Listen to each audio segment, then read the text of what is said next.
Okay, hey, I'm gonna start from like a fresh file so you can just kind of follow along with what I'm doing. All right, I'm gonna hit new composition. I'm gonna make sure that my frame rate is at 24 FPS because that's what we're supposed to be rendering at, and my default is 24 FPS. Give it whatever name you want. I'm just gonna call it flag. All right, I'm gonna hit OK. We're gonna have that open up. All right, make sure you're always in the composition flag. Firstly, you're gonna want to find the video. I have the video in my source image folder, right? Broken apart as a PNG sequence.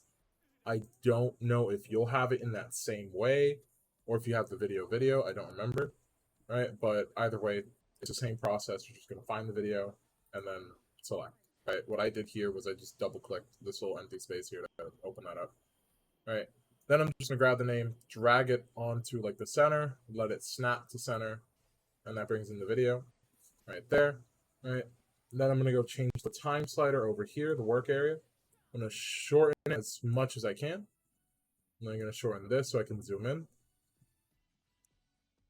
And then once I'm done rendering, like after you've done the lighting matchup and the placement matchup and all that jazz, right, with the camera and the aim, once you've done all of that, same thing here, double click, right, find where your render is stored. In my case, it's in images, re-render already down and matchup 2, right? And then I'm just gonna go ahead and select the first one, scroll all the way to the bottom, hold shift, select the last one, and then click PNG sequence, and that will give me everything there. Right, and then I'm just going to go ahead and drag the rendered images over here, same thing like before. It's going to show up there, right? Now the composition for some reason will pop up not in it's going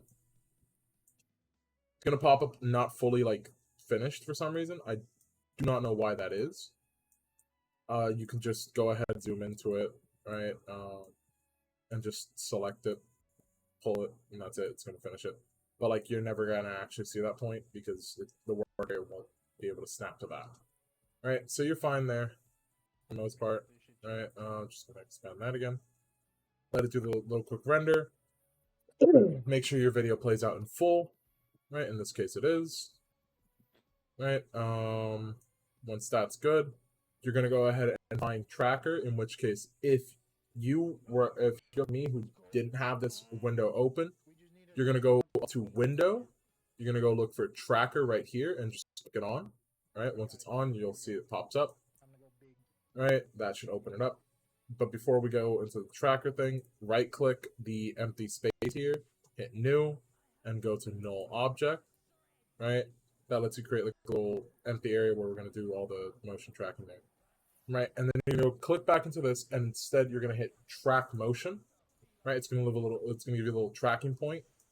Right, and then you're just going to move it to like a simple point somewhere. I put it on these little statues. Find a pixel that you can kind of just home into, scale it down. These little like things so that it's checking for movement in that area. Right. That back into frame, and then you will go ahead and want to hit analyze. I believe it is analyze. There we go. Yeah, you want to hit analyze so that it does all the tracking there. You'll see it like kind of move a little bit every now and again. Once it's all nicely analyzed and all that, you're gonna go all the way back, scrub on back. You're gonna hit apply. Make sure you click on the null when you're gonna do this. Right? You can also, I believe, there was some way you can edit the target. Oh yeah, there you are. Edit target null. Make sure it's on that layer. Right? Hit OK. Then hit apply, which now you can apply dimensions X and Y. Right? That's going to just apply the motion tracking that we just did onto that. Then you see this like little swirly dot right here. You can just kind of click, drag right into here. That's it. Right? Cool. And now when you press play, your flag should be motion tracked onto the scene, so it should not kind of like float around in some spots. There's not much movement in this scene, so I don't think you'll actually see it floating around every now and again, but like, Professor Shute wants us to do this. Once you're like all good and done there, right, you can go ahead and render out the video, which you can go file, and then you're gonna look for export, and you can either add it to Adobe Media Encoder Queue, which that's what I tend to do, or Adobe or add to render queue. Right, render queue, that's fine. Right, Professor Chute does it this way. I like to do it the encoder way because that's how I was taught. Right, there's all these settings here. I'll show you how to do it with encoder. This one I know. Right, it should open up Adobe Media Encoder, so just give that a second.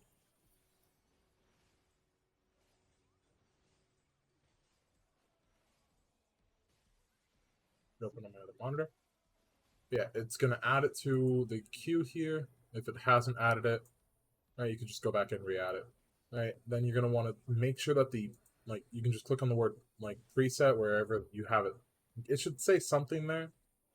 Doesn't matter what it might say, just whatever. You can click onto that. You can see the whole video here. Right.